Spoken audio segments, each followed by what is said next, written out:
मुंबईमध्ये आज पहाटेपासूनच आकाशात काळ्या ढगांनी गर्दी केलेली आहे। मुंबई शहरासह उपनगरामध्ये सुद्धा सध्या काळे ढग दाटलेले आहे। पावसाच्या जोरदार सरी कोसळत आहे। मुंबई आणि पश्चिम किनारपट्टीलगत जोरदार पाऊस बरसण्याची स्थिती आहे आणि त्यामुळे नागरिकांना देखील सतर्कतेचा इशारा देण्यात आलाय। शिवाय महाराष्ट्रासह किनारपट्टीलगत असलेल्या इतरही अनेक राज्यांना सावधगिरी बाळगण्याचा सल्ला हा हवामान विभागाने दिलेला आहे। एकंदरीत आपण जर बघितलं तर काळ्या कुट्ट ढगांची गर्दी आज मुंबईमध्ये झालेली आहे आणि पहाटेपासूनच जोरदार पाऊस सर्व मुंबईमध्ये आणि उपनगरांमध्ये सुद्धा सुरू असल्याचं बघायला मिळतंय। काही ठिकाणी पावसाची रिपरिप तर काही ठिकाणी पावसाची संततधार सुरू असल्याचं पाहायला मिळालं। या संदर्भात अधिकची अपडेट आमच्या प्रतिनिधी रुपाली बडवे यांच्याकडून घेऊयात। रुपाली स्वतः दादर चौपाटीवरती उपस्थित आहेत। रुपाली, सकाळपासूनच आज आपण बघतोय मुंबईमध्ये पाऊस सुरू झालेला आहे, काही ठिकाणी रात्री सुद्धा झालाय। दादर चौपाटीवरची काय दृश्य दिसतंय?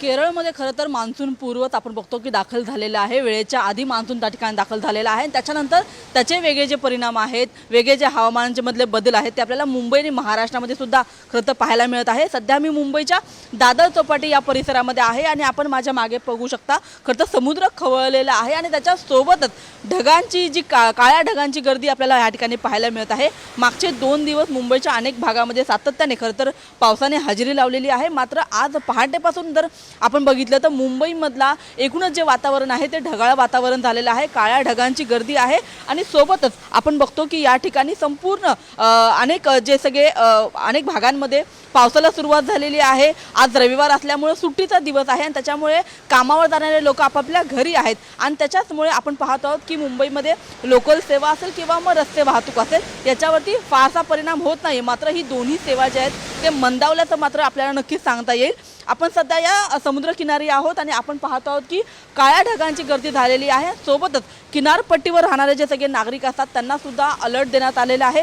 अशा वातावरणामध्ये, अशा पावसामध्ये नागरिकांनी जास्त समुद्रकिनारी जाऊ नये आणि सोबतच आपण पाहत आहोत की जे मच्छीमार आहेत त्यांना सुद्धा सावधगिरीचा इशारा या ठिकाणी देण्यात आलेला आहे। एकूणच बदललेल्या वातावरणामुळे आपण बघतो आहोत की मुंबईकरांना मात्र मोठा दिलासा मिळालेला आहे, कारण की मागच्या काही दिवसामध्ये जशा पद्धतीने उन्हाळ्याचं तापमान वाढलेलं होतं, उकाडा मुंबईमध्ये वाढलेला होता, त्याच्यानंतर लवकर लावलेल्या पावसाने खरं तर ही जी हजेरी लावलेली आहे त्याच्यामुळे मुंबईकरांना आपण पाहतो की मोठा दिलासा मिळालेला आहे। उकाड्यापासून मुंबईकरांची सुटका झालेली आहे आणि आता आपण बघतो की पाऊस जो आहे तो खऱ्या अर्थाने सुरुवात झालेला आहे। धन्यवाद रुपाली, दिलेल्या अपडेटसाठी। पुढे देखील अपडेट घेत राहणार आहोत, मात्र तुर्तास धन्यवाद। तर आपण बघतोय किनाऱ्यावरती काळ्या कुट्ट ढगांची गर्दी दिसतेय तर रस्ते वाहतूक सध्या सुरळीत सुरू असल्याचं देखील आपल्याला पाहायला मिळतंय।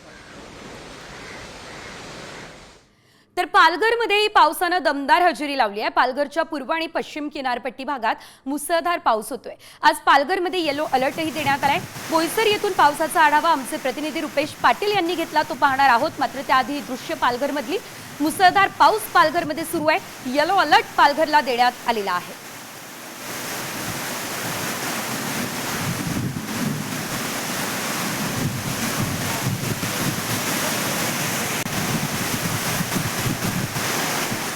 तर पावसाचा आढावा बोईसर येथून आमचे प्रतिनिधी रुपेश पाटील यांनी घेतलाय, आपण पाहूया।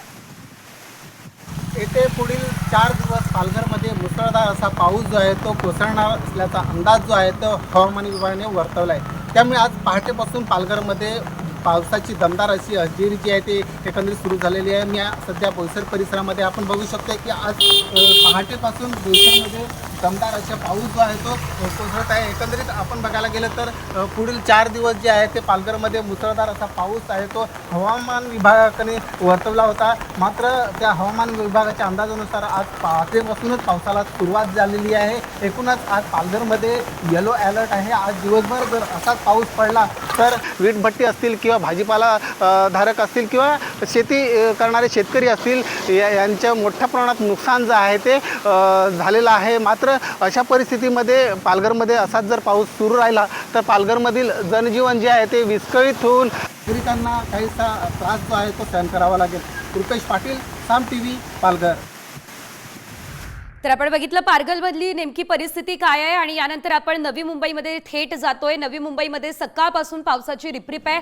वाशी, सातपाडा, बेलापूर, खारघर या भागामध्ये काल रात्रभर रिमझिम पाऊस झालेला आहे आणि त्यानंतर आज सकाळपासूनही पाऊस सुरूच असल्याचं आपल्याला बघायला मिळतंय। सकाळपासून ढगाळ वातावरण या ठिकाणी निर्माण झालेलं होतं। आत्ताही पाऊस सुरू आहे। महानगरपालिका आपत्ती व्यवस्थापन देखील सज्ज झालेलं आहे।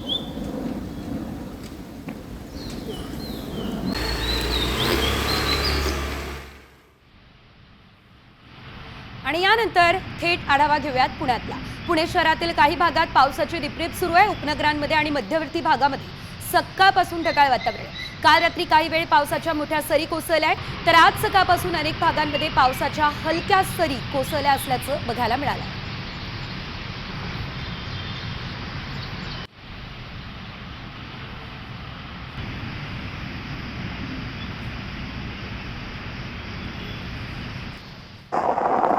यानंतर आपण जातोय साताऱ्यामध्ये। सातारा जिल्ह्यातल्या पश्चिम घाट परिसरात आणि कोयना धरण पाणलोट क्षेत्रात अवकाळी पावसानं जोर धरलाय। त्यामुळे पाटण तालुक्यातील नवजा या ठिकाणी प्रसिद्ध ओझरडे धबधबा हा ओसंडून वाहताना आपल्याला दिसतोय। ओझरडे धबधबा हा प्रवाहित झाला असतानाची दृश्य आपण पाहतोय। अतिशय सुंदर असं आणि मनमोहक असं दृश्य साताऱ्यामध्ये बघायला मिळतंय। मान्सून लवकरच राज्यामध्ये दाखल होणार आहे, मात्र त्यापूर्वीच चांगल्या पावसानं हजेरी संपूर्ण राज्यभरात लावली असल्याचंही आपण पाहतोय। काही धबधबे सुद्धा प्रवाहित झालेले आहेत, त्यामुळे आता पर्यटकांचा कल निश्चितच याकडे वाढणार असल्याचं आपण बघतोय।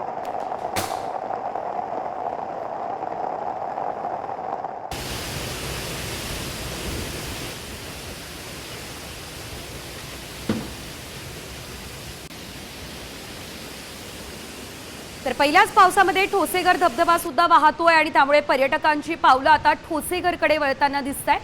शिवाय दाट धुकं आणि पावसाची संततधार त्यामुळे ठोसेघर धबधब्याचं रूप आणखीच आकर्षित करतंय। निसर्गाचा अद्भुत चमत्कार डोळ्यात साठवण्यासाठी पर्यटक ठोसेघरकडे जाताना दिसताय। आपण पाहू शकतो हा धबधबा प्रवाहित झालेला आहे। अतिशय सुंदर असं दृश्य या ठिकाणचं आपल्याला बघायला मिळतंय। नयनरम्य ठोसेघर धबधबा हा प्रवाहित झाल्यानंतर मनमोहक रूप धारण करताना दिसतोय।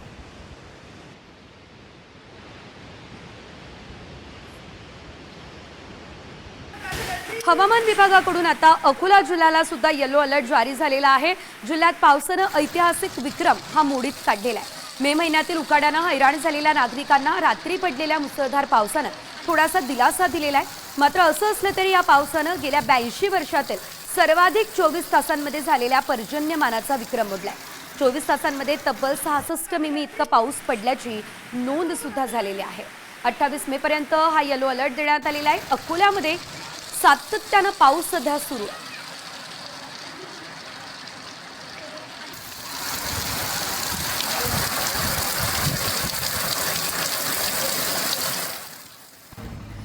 आता थेट नांदेडमध्ये जाऊयात। नांदेड जिल्ह्यामध्येही जोरदार पावसानं हजेरी लावलेली आहे। नांदेड रेल्वे स्टेशन परिसरामध्ये तळ्याचं स्वरूप रस्त्याला आलेलं आहे। पाण्यातून वाट काढताना प्रवाशांची चांगलीच कसरत होताना देखील आपल्याला दिसते। आपण बघतोय रेल्वे ब्रिज खाली सुद्धा पाणी साचलेलं आहे। नांदेडमध्ये हा मुसळधार पाऊस सुरू झालेला आहे।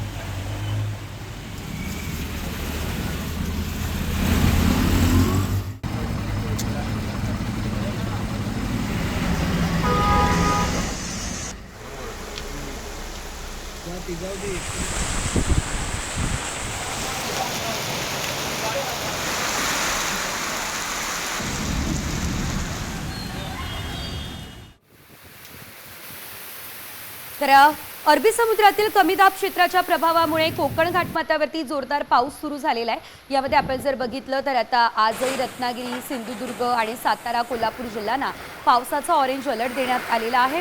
शिवाय मुंबई, ठाणे, पालघर, जळगाव, नाशिक, रायगड जिल्ह्याला येलो अलर्ट हवामान विभागानं दिला। आज जोरदार पाऊस बरसणारी कोकण घाटमाथ्यावरती मुसळधार पाऊस सुरू आहे। मुंबई असेल, ठाणे असेल, रायगड असेल, पुणे असेल या ठिकाणी आता जोरदार पावसानं हजेरी लावली असल्याचं आपल्याला पाहायला मिळतं। ऑरेंज अलर्ट नेमका कुठे कुठे आहे? रत्नागिरी, सिंधुदुर्ग, सातारा आणि कोल्हापूर या ठिकाणी ऑरेंज अलर्ट आहे। पालघर, ठाणे, मुंबई, रायगड, पुणे या ठिकाणी मात्र येलो अलर्ट देण्यात आलेला आहे। बघा आजचा दिवस महत्त्वाचा असणार आहे। अनेक ठिकाणी येलो अलर्ट आहे, अनेक ठिकाणी ऑरेंज अलर्ट आहे. जळगाव, नाशिक, अहिल्यानगर, सोलापूर, संभाजीनगरातही येलो अलर्ट आहे. उत्तर महाराष्ट्रासह आपण पाहतोय काही ठिकाणी मराठवाड्यामध्ये सुद्धा पाऊस बरसणार आहे. जालना, बीड, धाराशिव, लातूर, बुलढाण्यामध्ये देखील पाऊस बरसणार आहे. विदर्भातील काही ठिकाणी सुद्धा पाऊस बरसणार असल्याचं आपण बघतोय. अकोला, अमरावती, यवतमाळ आणि वाशिम शिवाय नागपूरमध्ये सुद्धा पावसाच्या जोरदार सरी कोसळू शकतात, कारण येलो अलर्ट या ठिकाणी देण्यात आलेला आहे. सांगली, नांदेड, परभणी, हिंगोली, वर्धा इथे सुद्धा आता पावसाचा येलो अलर्ट आहे. त्यामुळे हे येलो अलर्ट असल्यानं घराबाहेर निघताना काळजी घ्या, छत्री घेऊन बाहेर निघा. भंडारा, गोंदिया, चंद्रपूर, गडचिरोलीमध्ये सुद्धा येलो अलर्ट आहे. तुफान पाऊस होऊ शकतो. आणि आता थेट आपण जाऊयात दिल्लीमध्ये. दिल्ली NCR मध्येही जोरदार पाऊस सुरू आहे. काल रात्री जोरदार पाऊस झालाय. अनेक भागात पाणी साचलेलं आहे. पहिल्याच पावसात पाणी साचलं. वाहतूक आणि विमानसेवा देखील यामुळे प्रभावित झाली आहे. दिल्ली NCR साठी रेड अलर्ट सुद्धा जारी झालेला आहे आणि त्यानंतर काही तासांमध्ये दिल्ली NCR मध्ये मुसळधार पाऊस झालाय. उष्णतेनं त्रासलेल्या लोकांना मात्र हा मोठा दिलासा म्हणावा लागणार आहे.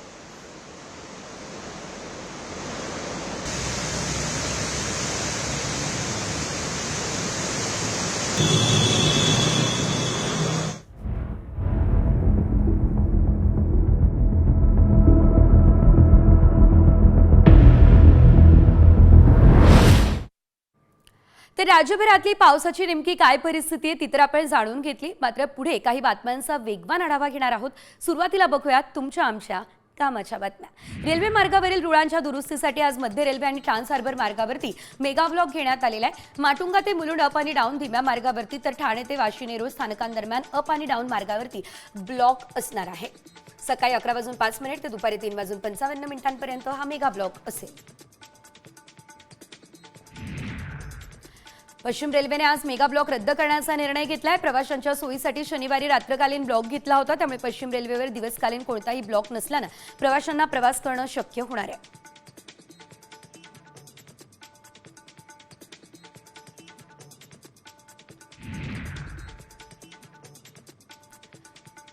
नागपूर ते मुंबई आणि पुण्यापर्यंत वंदे भारत एक्सप्रेस सुरू करण्यासाठी रेल्वे मार्गांची चाचणी पूर्ण झाली. अंतिम अहवाल प्राप्त होताच नागपूर पुणे नागपूर याशिवाय नागपूर मुंबई दरम्यान वंदे भारत एक्सप्रेस सुरू होईल. ही माहिती मध्य रेल्वेचे महाव्यवस्थापक आणि खासदार यांनी दिली आहे.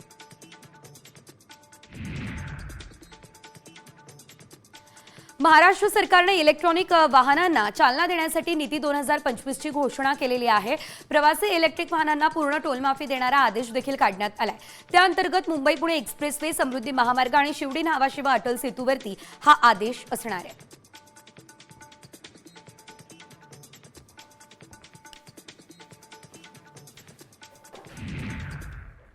आणि यानंतर पावसासंदर्भातल्या काही महत्त्वाच्या अपडेट्स. मान्सून गोव्याच्या वेशीवरती दाखल झालाय, तर उद्यापर्यंत मान्सून महाराष्ट्रामध्ये सुद्धा धडकणार अशी माहिती भारतीय हवामान विभागानं दिली आहे. केरळमध्ये 8 दिवस आधीच मान्सून दाखल झालाय आणि त्यानंतर अतिवेगानं वाटचाल करत गोव्याच्या वेशीवरतीही हा मान्सून धडकलाय.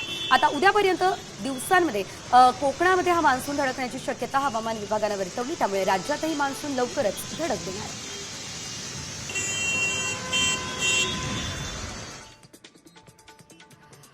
विरारमध्ये मुसळधार पावसाचा मच्छीमारांना चांगलाच फटका बसला. पावसात सुकी मासळी भिजल्यानं लाखोंचं नुकसान झालं. नुकसान भरपाईची मागणी आता मच्छीमारांनी केली आहे.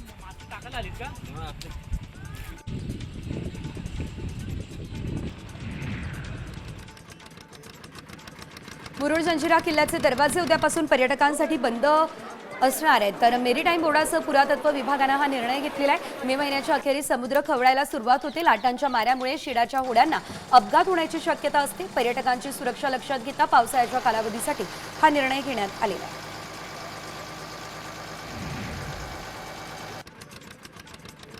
यवतमाळ जिल्ह्यातील मागील 3 दिवसांपासून मान्सूनपूर्व पावसामुळे उन्हाळी भुईमुग पिकांचं मोठं नुकसान झालं असल्याचं देखील आपल्याला पाहायला मिळालेलं आहे. भुईमुगाला पावसामुळे जागीच बुरशी लागली आहे, त्यामुळे शेतकरी संकटात सापडले.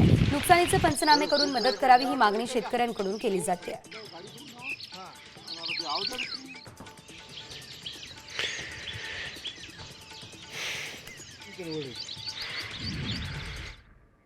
आणि यानंतर मुंबईमधल्या काही महत्त्वाच्या अपडेट्स. मुंबईमधील रिक्षा आणि टॅक्सीची फेब्रुवारी 2025 मध्ये दरवाढ करण्यात आलेली आहे. तर नवीन दर आकारणीसाठी मीटरचे रिकॅलिब्रेशन करणं आवश्यक आहे, परंतु मुंबईमध्ये 70% रिकॅलिब्रेशन पूर्ण झालेलं आहे. उर्वरित 30% 31 मे पर्यंत मुदत देण्यात आलेली आहे. त्यानंतर 1 जूनपासून रिकॅलिब्रेशन न झालेल्या रिक्षा आणि टॅक्सी चालकांवरती दंडात्मक कारवाई सुद्धा केली जाणार आहे.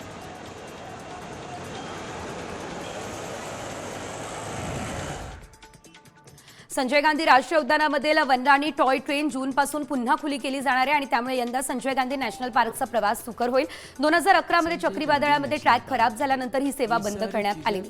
तब्बल 4 वर्षांनंतर वनराणी टॉय ट्रेन पुन्हा नव्या रूपामध्ये पर्यटकांसाठी दाखल होणार आहे.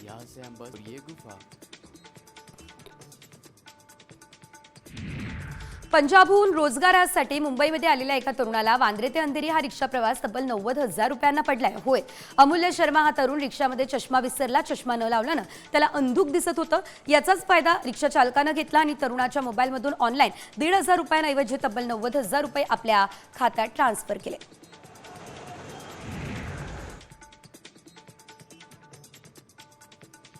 मुंबईमध्ये लवकरच वॉटर मेट्रो सुरू होणार आहे. राज्य सरकारनं महत्त्वाकांक्षी वॉटर मेट्रो प्रकल्पाची तयारी सुरू केली आहे. डिसेंबर 2026 पासून ही सेवा सुरू होण्याची शक्यता आहे. प्रारंभी 8 मार्गांवरती आता जलवाहतूक सेवा राबवली जाणार आहे.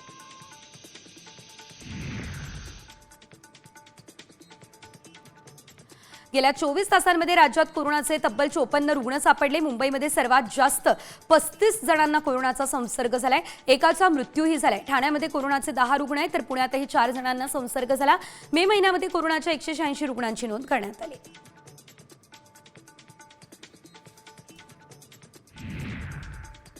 मुंबईनंतर थेट जाऊयात पुण्यात आणि आढावा घेऊयात पुण्यातील बातम्यांचा. पुणे मेट्रोने नागरिकांसाठी अभिनव उपक्रम सुरू केला. प्रवाशांच्या सोयीसाठी 100 रुपयांचा दैनिक पास ही संकल्पना साकारण्यात आली आहे. ही पास वापरून आता प्रवासी पुणे मेट्रोच्या दोन्ही मार्गिकांवरती अमर्यादित प्रवास करू शकणार आहेत. यामुळे विद्यार्थी, नोकरदार वर्गाला याचा सर्वात जास्त फायदा होणार आहे.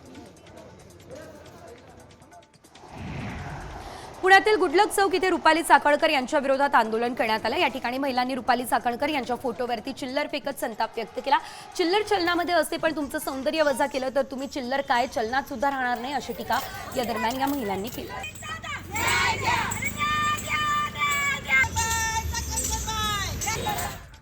पुण्यातल्या रुबी हॉल क्लिनिकमध्ये किडनी रॅकेटमध्ये एक खळबळजनक बाब उघडकीस आली आहे. या रॅकेटमध्ये ससून रुग्णालयातील तत्कालीन वैद्यकीय अधीक्षक डॉक्टर अजय तावरेचा सहभाग असल्याचं कळत आहे. या प्रकरणी तब्बल 15 जणांवरती कोरेगाव पार्क पोलीस ठाण्यामध्ये गुन्हा सुद्धा दाखल करण्यात आलेला आहे.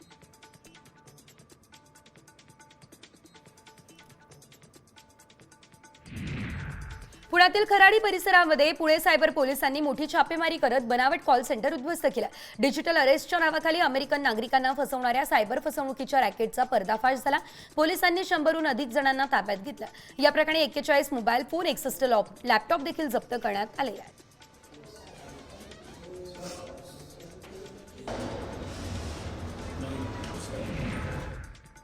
पुणे बंगळुरू महामार्गावरती भीषण अपघात झाला. कंटेनरला मागून ट्रॅव्हल्सने जोरदार धडक दिली, त्यामुळे एकाचा मृत्यू झाला. ट्रॅव्हल्सच्या पुढच्या भागाचा चुराडा झालाय, तर ट्रॅव्हल्सला देखील ओमनीने धडक दिली. अपघातामध्ये 8 जण किरकोळरित्या जखमी झाले.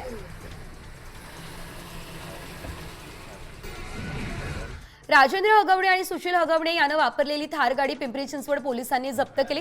गुन्हा दाखल झाल्यानंतर हगवणे पितापुत्रांनी याच गाडीतून विविध ठिकाणी प्रवास केला. दरम्यान या दोघांनी वापरलेली इंडेवर आणि बलेनो गाडी पोलीस कधी जप्त करणार हे बघणं आता महत्त्वाचं असेल.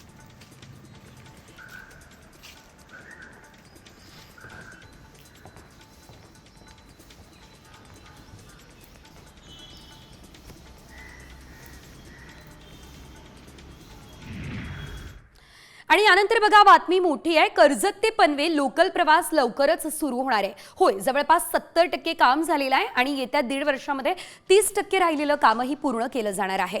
सिडकोच्या हद्दीतील 27 रेल्वे स्टेशन आहेत, मात्र अनेक अडचणींमुळे ही सर्व रेल्वे स्टेशन्सची देखभाल रेल्वे प्रशासनाकडे हस्तांतर केली जाणार आहे आणि याच मागणीसाठी या आठवड्यामध्ये बैठक सुद्धा होणार असल्याचं कळतंय.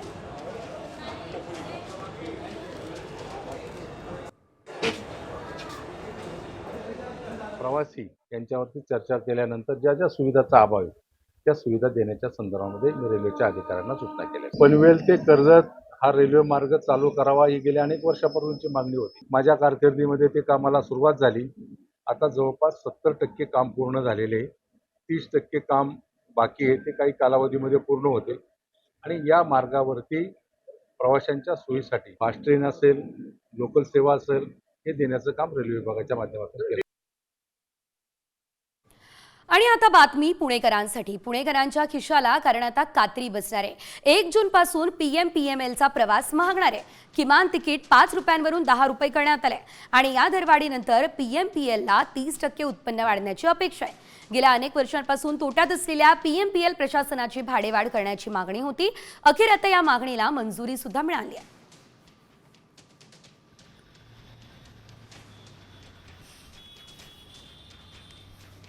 तर कोकणात जाणाऱ्या चाकरमान्यांसाठी आता आनंदाची बातमी आहे. बघा, मुंबईहून मालवणला अवघ्या 4 तासांमध्ये पोहोचता येईल. आज भाऊच्या धक्क्यावरती बोट सुद्धा दाखल होणार आहे. तर M2M नावाची हायटेक बोट सेवा आजपासून सुरू होते. सुरुवातीला ही सेवा प्रायोगिक तत्वावरती चालवली जाणार आहे आणि नंतर ही सेवा या ठिकाणी कायमस्वरूपी सुरू होणार आहे. मात्र आता मुंबई ते मालवण अवघ्या 4 तासांमध्ये गाठतंय.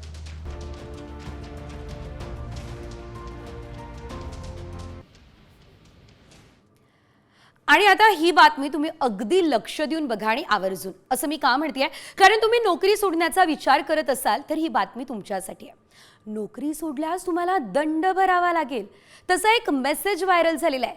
मात्र हे खरं आहे का, याची पडताळणी आम्ही केली आणि आमच्या पडताळणीमध्ये नेमकं काय सत्य समोर आलं. खरंच दंड भरायचा आहे का, तुम्हीच पहा. कंपनी सोडाल तर लाखोंचा दंड.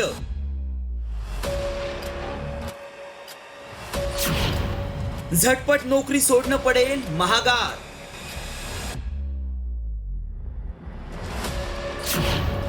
व्हायरल मेसेज मागचं सत्य काय?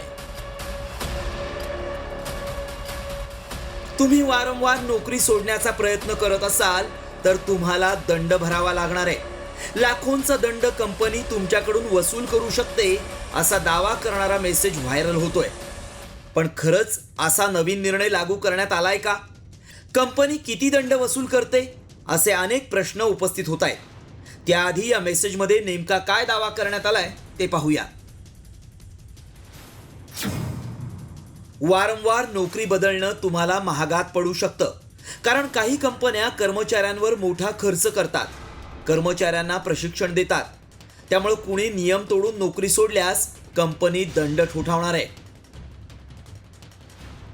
हा निर्णय लागू झाला असेल तर कर्मचाऱ्यांना तातडीनं नोकरी सोडणं कठीण आहे आणि नोकरी सोडायची असल्यास कंपनीला दंड भरावा लागणार आहे. म्हणजेच नवी नोकरी सोडण्याआधी जुन्या कंपनीचे सर्व नियम पाळावे लागणार आहेत आणि जर नोकरी नियम डावलून सोडली तर दंड लागेल. त्यामुळे वारंवार नोकरी बदलणारे कर्मचारी टेन्शनमध्ये आलेत. त्यामुळे आमच्या टीमनं हा नक्की काय प्रकार आहे, सगळ्यांसाठीच हा निर्णय लागू आहे का, याची आम्ही पडताळणी सुरू केली. याबाबत एक्सपर्ट्सना आमची टीम भेटली आणि त्यांच्याकडूनच सगळी माहिती जाणून घेतली. जो करार झालेला आहे कंपनीसोबत, ती ठराविक कालावधी ठरला जाईल. त्या कालावधीमध्ये नोकरी सोडता येणार नाही. जेणेकरून कंपनीचा जो खर्च असतो आणि जर मधीच नोकरी सोडून दिल्यानंतर जो त्यांचा खर्च आहे तो वाया जात असेल किंवा काही अनेक कारणं असू शकतात त्याला. पण माननीय सर्वोच्च न्यायालयात हे त्या निकालातून असं दिसून येतं की त्या ठराविक कार्यकाळ पूर्ण केल्याशिवाय तुम्हाला तो सर्व्हिस बॉन्ड दिला जाईल कंपनीला. त्या कार्यकाळात नोकरी तुम्हाला सोडता येणार नाही. त्यामुळं आमच्या पडताळणीत काय सत्य समोर आलं पाहूया. कर्नाटकमधील विजया बँक प्रकरणी सुप्रीम कोर्टानं निकाल दिलाय. निकालामुळे वारंवार नोकऱ्या बदलणाऱ्यांना आळा बसेल. कर्मचाऱ्यांच्या प्रशिक्षणावरील खर्च वसूल करण्याचा कंपनीला अधिकार आहे. नोकरी सोडणाऱ्या कर्मचाऱ्यांचं त्यामुळे नुकसान होऊ शकतं. विजया बँकेच्या एका कर्मचाऱ्यानं 3 वर्ष अनिवार्य असतानाही सेवा पूर्ण न करता नोकरी सोडली. त्यामुळे बँकेनं 2 लाख रुपयांचा दंड ठोठावला. या विरोधात कर्मचाऱ्यानं कोर्टात धाव घेतली. मात्र बँकेनं सुप्रीम कोर्टात दाद मागितली असता कोर्टानं कर्मचाऱ्याला दणका दिला. हा निकाल सर्वच कोर्टांना लागू शकतो. त्यामुळे तुम्ही नियम तोडून नोकरी सोडत असाल तर दंड लागू शकतो. हा दावा आमच्या पडताळणीत सत्य ठरलाय. ब्युरो रिपोर्ट, साम टीव्ही न्यूज.